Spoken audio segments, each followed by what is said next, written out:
Hello everyone, welcome to the Layman Way, and this video is a part of my playlist on economics for UPSC prelims, which you can always go on the I button in the top right corner and view our full course.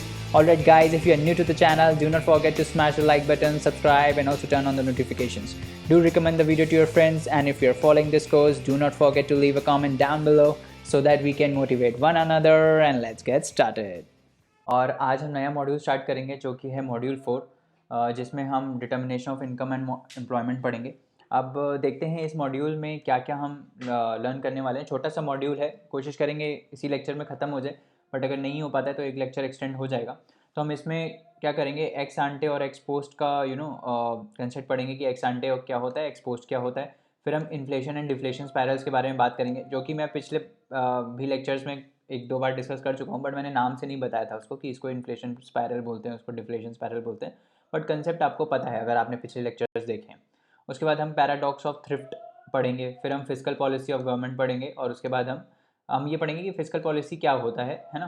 और फिर हम पढ़ेंगे कि public goods क्या होते हैं और क्या क्या क्राइटेरिया होते हैं गुड्स को पब्लिक बोलने के लिए। पब्लिक गुड्स कौन कौन से होते हैं, है ना। तो चलिए आगे बढ़ते हैं, और सबसे पहले कंसेप्ट पढ़ते हैं कि एक्स आंटे और एक्स पोस्ट का कंसेप्ट क्या होता है। एनसीईआरटी में कंसेप्ट दिया है तो मैंने सोचा पढ़ लेते हैं एक बार, क्या पता पूछ लिया जाए। तो कंसिडर करो कि एक कंपनी है ना। एक कंपनी है जिसको 100 यूनिट इन्वेंट्री रखनी होती है। इन्वेंट्री मतलब 100 यूनिट्स उनके स्टॉक में हमेशा पड़े रहने चाहिए, ठीक है। तो कंपनी के 100 यूनिट्स पड़े रहने चाहिए, और सेल्स उनका जो माल बिकता है बाहर, वो लगभग लगभग 80 यूनिट बिकता है ऑन एन एवरेज, ठीक है। 80 यूनिट्स उनका माल बिकता है बाहर, ठीक है। 100 यूनिट उनको इन्वेंट्री रखना होता है, समझ में आ रहा है। 100 यूनिट रखना होता है, 80 बाहर बिकता है, ठीक है। तो बचा कितना, 20 यूनिट्स। क्योंकि 100 जो जब आपने रखा है उसमें से अगर आपका 80 बिक जा रहा है, ठीक है, तो बचेगा कितना, बचेगा 20, है ना। 20 बचा, ये समझ में आ गया, 20 बचा।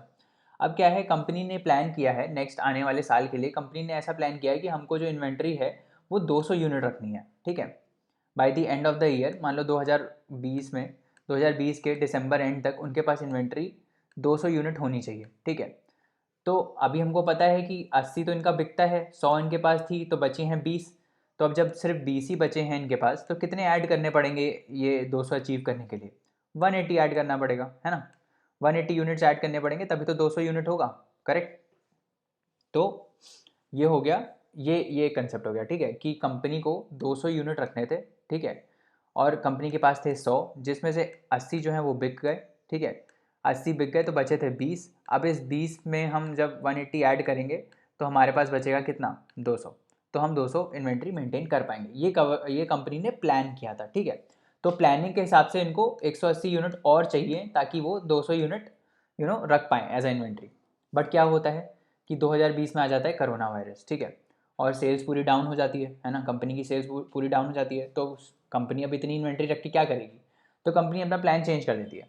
कंपनी बोलती है कि तो क्या होता है कि कोरोना की वजह से इनकी सेल्स डाउन हो जाती है। तो जो 80 यूनिट सेल हो रहा था, जो 80 यूनिट सेल हो रहा था वो अब बस 40 हो रहा है, ठीक है। तो ये पहले, कोरोना आने से पहले 100 यूनिट में से उनका 80 सेल हो जा रहा था, ठीक है। बट अब सिर्फ 40 हो रहा है। अगर सिर्फ 40 हो रहा है तो कितना बच गया, 60 यूनिट्स बच गया, है ना। कितना बचा, 60 यूनिट्स बचा। पहले 80 सेल हो रहा था तो 20 यूनिट्स बचा था। अभी सिर्फ 40 ही सेल हो रहा है तो कितना बचा, 60 यूनिट्स। तो अब कंपनी को अगर 200 यूनिट इन्वेंट्री में रखना है तो उसको कितना ऐड करना पड़ेगा, ओनली 140, है ना। सिर्फ 140 यूनिट्स ही तो ऐड करने पड़ेंगे इसको। अगर इसको 200 यूनिट रखने हैं तो 60 यूनिट्स में बस 140 यूनिट्स और ऐड करना पड़ेगा। इस केस में क्या हो रहा था, इसको 180 यूनिट्स ऐड करने पड़ रहे थे, जो प्लानिंग इन्होंने करी थी उस हिसाब से। बट प्लान चेंज हो गया, मतलब प्लानिंग के हिसाब से हो नहीं पाया क्योंकि कोरोना वायरस आ गया। तो जो तो ये जो 140 और 180 है ना, इसी को हम बोलते हैं, जो 180 था उसको हम बोलेंगे एक्स आंटे, और जो 140 था उसको हम बोलेंगे एक्स पोस्ट, ठीक है। तो एक्स आंटे क्या होता है, जो प्लान किया है कंपनी ने, जो प्लान किया है वो कितने यूनिट्स हैं, वो है एक्स आंटे यूनिट्स। और जो एक्चुअली में होता है, जो एक्चुअली में रियल में चाहिए होगा, वो होता है एक्स पोस्ट, ठीक है। तो ये कंसेप्ट है। अब आगे बढ़ते हैं, अब हम देखते हैं इन्फ्लेशन स्पायरल क्या होता है, ठीक है। तो जैसा कि मैंने आपको बताया था कि इन्फ्लेशन स्पायरल मैं आपको ऑलरेडी बता चुका हूँ। तो क्या होता है कि जैसे मान लो एक कंपनी है, ठीक है। एक कंपनी है, सी मान लेते हैं, और ये इनका प्रोडक्ट है पी, ठीक है। और ये इनके लेबर हैं एल, ठीक है। तो कंपनी क्या करती है, कंपनी इनको वेजेस देती है, ये हमने पढ़ा था, कंपनी इनको वेजेस देती है, फिर ये जाके स्पेंड करते हैं प्रोडक्ट पे, फिर इससे जो प्रॉफिट आता है वो कंपनी के पास आता है, प्रॉफिट है ना, और इसी से कंपनी इसको वेज देती है, ठीक है। तो जितना ज़्यादा प्रॉफिट होगा उतना ज़्यादा कंपनी एक्सपैंड करेगी, उतना ज़्यादा लेबर्स को वेजेस देगी, और फिर उतना ज़्यादा ही प्रोडक्ट का डिमांड बढ़ेगा, है ना, समझ में आ रहा है। तो इसी को बोलते हैं इन्फ्लेशन स्पाइरल। क्या होता है देखो, मान लो कंपनी ने क्या किया, कंपनी ने एक साल क्या किया कि वेजेस बढ़ा दी लेबरर्स की, ठीक है। ये जो लेबरर्स हैं, जो एम्प्लॉयज़ हैं, लेबरर्स तो नहीं बोलूँगा, जो एम्प्लॉयज़ हैं उनकी वेजेस बढ़ा दी, लेट से उनकी वेजेस बढ़ा दी। तो क्या हुआ, इन एम्प्लॉयज़ के पास खर्चा करने के लिए ज़्यादा पैसा आ गया, है ना, खर्चा करने के लिए ज़्यादा पैसा आ गया। तो ये लोग क्या, ये प्रोडक्ट ज़्यादा डिमांड करेंगे। जब ये प्रोडक्ट ज़्यादा डिमांड करेंगे, हमने देखा था जब भी डिमांड बढ़ जाता है और सप्लाई कांस्टेंट रहती है तो क्या आता है, तो इन्फ्लेशन आ जाता है, क्योंकि महंगाई बढ़ जाती है। हमने यही पढ़ा था ना कि जब डिमांड राइज कर जाती है और सप्लाई उतनी ही रहती है तो क्या होता है, इन्फ्लेशन आ जाता है, राइट। तो इसमें क्या होगा, इस प्रोडक्ट का प्राइस बढ़ जाएगा, है ना, प्राइस बढ़ जाएगा। जब प्राइस बढ़ेगा तो हमने ये भी देखा था कि जब इन्फ्लेशन आता है तो जो प्रॉफिट होता है वो ज़्यादा तेज़ी से बढ़ता है रादर देन द कॉस्ट, है ना। जो कॉस्ट होती है वो उतनी ज़्यादा नहीं बढ़ती है, बट जो सेलिंग प्राइस होता है वो बहुत बढ़ जाता है, यही देखा था ना। तो कंपनी को प्रॉफिट भी बहुत ज़्यादा होता है ना। तो कंपनी को जब ज़्यादा प्रॉफिट होगा तो ये और ज़्यादा वेजेस देगी इसको, ये और ज़्यादा डिमांड करेंगे और ये और ज़्यादा प्राइस बढ़ता चला जाएगा, समझ में आ रहा है। तो इन्फ्लेशन कंटिन्यूसली इंक्रीज़ होता जाएगा। ये तो एक स्पायरल है, समझ में आ रहा है, स्पायरल दिख रहा है ना, यही है। चलो देख लेते हैं एक और दूसरे एग्जाम्पल से। तो मान लो फार्मर्स, एक फार्मर है, ठीक है, वो फर्टिलाइज़र लेता है, ठीक है। तो जो फर्टिलाइज़र वाली कंपनी है, एमग्रो फर्टिलाइज़र करके कोई कंपनी मान लो है, ठीक है, वो क्या करती है, अपने एम्प्लॉयज़ का वेजेस बढ़ा देती है, ठीक है। ये फर्टिलाइज़र वाली कंपनी अपने एम्प्लॉयज़ का वेजेस बढ़ा देती है। अब जब इसने एम्प्लॉयज़ का वेजेस बढ़ा दिया तो इसके लिए तो फर्टिलाइज़र कंपनी के लिए तो ये कॉस्ट है ना, तो ये कहाँ से लाएगी, ये फाइनल जो इसका फर्टिलाइज़र प्रोडक्ट है उसका प्राइस बढ़ाएगी, है ना। तभी तो ये अपने वेज, जो एम्प्लॉयज़ हैं उनकी वेजेस को बियर कर पाएगी। प्रॉफिट कम करके थोड़ी अपने वेजेस की एम्प्लॉयज़ बढ़ाएगी। इसने अगर वेजेस बढ़ाई एम्प्लॉयज़ की तो फाइनल प्रोडक्ट का प्राइस भी बढ़ेगा, वहीं से ही इसको कंपेंसेट किया जाएगा, ठीक है। तो फाइनल फर्टिलाइज़र का प्राइस बढ़ गया, ठीक है। तो अब जो फार्मर के पास ये आ रहा था, जो फार्मर के पास ये फर्टिलाइज़र आ रहा था उसका कॉस्ट बढ़ गया। तो फार्मर क्या करेगा, फार्मर भी आगे जो वो प्रोड्यूस कर रहा है उसका प्राइस बढ़ा देगा, जो सब्जियां हैं उसका प्राइस बढ़ जाएगा, ठीक है। तो क्या होता है कि the wage increase in the एमग्रो leads to the raise in price of its product. The rising cost of the products leads to rising cost for the farmer. Farmer का कॉस्ट बढ़ जाता है, फार्मर का कॉस्ट बढ़ेगा तो क्या होगा, फूड प्राइसेस बढ़ जाएंगे। Rising cost, farmer raises their prices, ठीक है, फूड प्राइसेस बढ़ गए। अब फूड प्राइसेस बढ़ गए तो फूड में इन्फ्लेशन आ गया। Rising food prices lead to employees demanding the higher wages, समझ में आ रहा है। अब अगर खाने का प्राइस बढ़ गया तो ये जो एम्प्लॉयज़ हैं ये बोलेंगे कि यार मेरी आप और ज़्यादा वेज बढ़ाओ, क्योंकि मैं तो ये अफोर्ड ही नहीं कर पा रहा हूँ, क्योंकि ये प्राइस बढ़ गया, समझ में आ रहा है। फिर ये और प्राइस इनका वेजेस और बढ़ाएंगे, तो फिर ये पूरा चक्कर चलता रहेगा, समझ में आ रहा है। क्या हुआ इस कंसेप्ट में, समझ में आ रहा है क्या हुआ। देखो फिर से बता देता हूँ, ये एक फर्टिलाइज़र की कंपनी है, ये हमारा फार्मर है, ठीक है। ये फार्मर इससे क्या लेता था, फर्टिलाइज़र लेता था, ठीक है, ये इससे फर्टिलाइज़र लेता था। अब इसमें भी काम करने वाले एम्प्लॉयज़ थे, ठीक है। तो कंपनी ने क्या किया, कंपनी ने इनका वेजेस बढ़ा दिया, ठीक है। इनका वेजेस बढ़ा दिया तो ये अपने फाइनल जो फर्टिलाइज़र प्रोवाइड कर रहा था, जो फर्टिलाइज़र आ रहा था उसका भी प्राइस बढ़ेगा, क्योंकि ये जो वेजेस बढ़े हैं ये फर्टिलाइज़र के प्राइस बढ़ने से ही आएगा इसका वेज। कंपनी अपने प्रॉफिट स्क्वीज़ करके नहीं इसको वेज बढ़ाने वाला है, समझ में आ रहा है। तो कंपनी अगर फर्टिलाइज़र का प्राइस बढ़ाता है अपने, ठीक है, तभी इनको वेजेस ज़्यादा मिलेगा, समझ में आ रहा है। अब फार्मर को जो फर्टिलाइज़र है वो ज़्यादा पैसे में पड़ रहा है, तो ये जो आगे फूड्स प्रोडक्ट देगा, जैसे मान लो टमाटो ग्रो कर रहा है या अनियन ग्रो कर रहा है तो उसका भी प्राइस बढ़ेगा। तो इसका प्राइस बढ़ेगा, है ना। तो ये फूड खरीदने वाला कंज्यूमर कौन है, यही तो है जिसकी वेजेस, जो एम्प्लॉयज़ हैं इस कंपनी के, हम आम लोग ही तो हैं जो ये फूड खरीदते हैं, है ना। तो इनको भी ये महंगा पड़ने लगेगा, ये इसका प्राइस जब बढ़ा तो इसको भी ये महंगा पड़ने लगेगा। तो ये कंपनी से क्या बोलेंगे, ये कंपनी से बोलेंगे मेरी आप और वेज बढ़ाओ, क्योंकि मैं तो ये अफोर्ड कर ही नहीं पा रहा हूँ, ठीक है। तो कंपनी फिर इनकी और वेज बढ़ाएगी, और इस वेज को कंपेंसेट करने के लिए ये फर्टिलाइज़र का प्राइस और बढ़ेगा, फिर ये फर्टिलाइज़र का प्राइस फार्मर के लिए और बढ़ेगा तो ये भी और बढ़ता चला जाएगा, समझ में आ रहा है। तो ये एक स्पाइरल है, ठीक है, ये यहाँ एक साइड से चालू हुआ तो ये पूरा मतलब ऐसे एक स्पाइरल की तरह घूम रहा है, ये हमेशा कंटिन्यू होता रहेगा, ऐसे करते करते करते करते हमेशा मतलब ऊपर की तरफ ट्रेंड होता रहेगा, समझ में आ रहा है। तो उसी को हम बोलते हैं इन्फ्लेशन स्पाइरल, मतलब इन्फ्लेशन कभी ख़त्म नहीं हो रहा है, ठीक है। इसके और क्या क्या वर्ड्स हैं, क्या क्या बोलते हैं, और इसको इन्फ्लेशन स्पायरल को, इसको हम बोलते हैं इन्फ्लेशनरी प्रेशर बोलते हैं, हॉट इकोनॉमी बोलते हैं, कॉस्ट पुश इन्फ्लेशन बोलते हैं। इसको ध्यान रखना, कॉस्ट पुश क्यों बोलते हैं, क्योंकि यहाँ पे ये जो कॉस्ट है फार्मर का वो बढ़ा है ना। कॉस्ट ही तो बढ़ा, फर्टिलाइजर का कॉस्ट बढ़ा तभी तो फाइनल प्रोडक्ट में इन्फ्लेशन आ रहा है। ठीक है, एक तो ये हो गया। ऐसा भी तो हो सकता था कि डिमांड बढ़ जाता, ऐसा भी हो सकता था ना कि ये जो फूड जो है, ये जो फाइनल फूड है, इसको खरीदने वाले ज़्यादा लोग हो जाते, तभी भी प्राइस बढ़ सकता है ना। या फिर इसका, या तो इसका कॉस्ट बढ़े, रॉ मटेरियल का कॉस्ट बढ़े तब इसका प्राइस बढ़ेगा, या फिर इसका डिमांड बढ़ जाए तो प्राइस बढ़ेगा। तो जब डिमांड की वजह से इसका प्राइस बढ़ता है ना, तो उसको हम बोलते हैं डिमांड साइड इन्फ्लेशन। ठीक है, अभी जो हम बात कर रहे हैं वो हम बोल रहे हैं कॉस्ट पुश्ड इन्फ्लेशन। ठीक है, कॉस्ट पुश या फिर डिमांड पुल, इसको बोलते हैं डिमांड पुल इन्फ्लेशन। इसका जस्ट उल्टा होता है। कॉस्ट पुश इन्फ्लेशन क्या होता है, जिसमें जो रॉ मटेरियल्स है उसका कॉस्ट बढ़ने की वजह से फाइनल प्रोडक्ट का कॉस्ट बढ़ गया। ठीक है, वो होता है कॉस्ट पुश इन्फ्लेशन, मतलब कॉस्ट की वजह से बढ़ गया प्राइस। और डिमांड पुल इन्फ्लेशन क्या होता है कि डिमांड बढ़ने की वजह से जो प्राइस है वो बढ़ गया, तो उसको हम बोलते हैं डिमांड पुल इन्फ्लेशन, कि डिमांड बढ़ गया बट सप्लाई उतना ही है, इसी वजह से प्राइजेस महंगे हो गए। ठीक है, तो ये है इन्फ्लेशन स्पाइरल कंसेप्ट। वैसे ही दूसरा कंसेप्ट आता है क्या, डिफ्लेशन स्पाइरल का।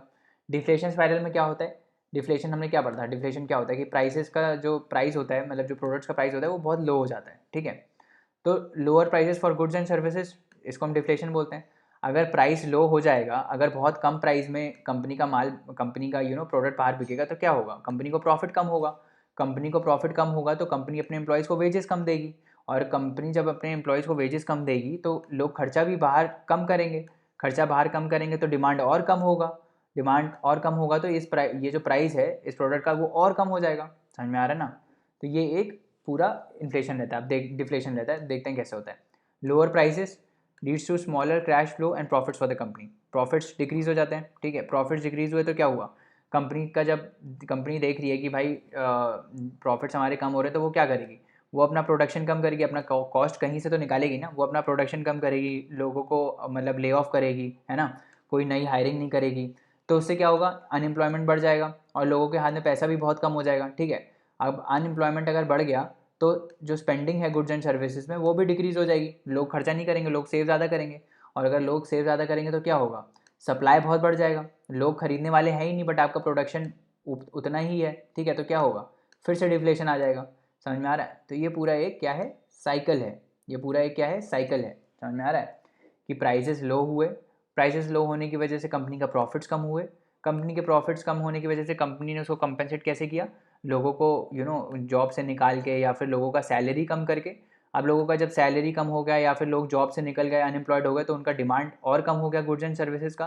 और जब डिमांड और कम हो गया गुड्स एंड सर्विसेज का तो क्या हुआ, सप्लाई, डिमांड कम हुआ तो मतलब सप्लाई बढ़ा। कुल मिला के दोनों एक ही चीज़ है, डिमांड कम हुआ तो क्या हुआ, इसमें फिर से डिफ्लेशन आ गया, ये प्राइस और कम हुआ। समझ में आ रहा है। तो इस टाइप से ये पूरा जो स्पाइरल है वो काम करता है। ठीक है, उसके बाद एक और कंसेप्ट है जिसको हम बोलते हैं पैराडॉक्स ऑफ थ्रिफ्ट। ठीक है, तो सबसे पहले नाम से समझते हैं कि पैराडॉक्स ऑफ थ्रिफ्ट का मतलब क्या होता है। थ्रिफ्ट का सबसे पहले मतलब क्या होता है, थ्रिफ्ट का मतलब होता है कि जब आप बहुत ही सोच समझ कर खर्चा करते हो।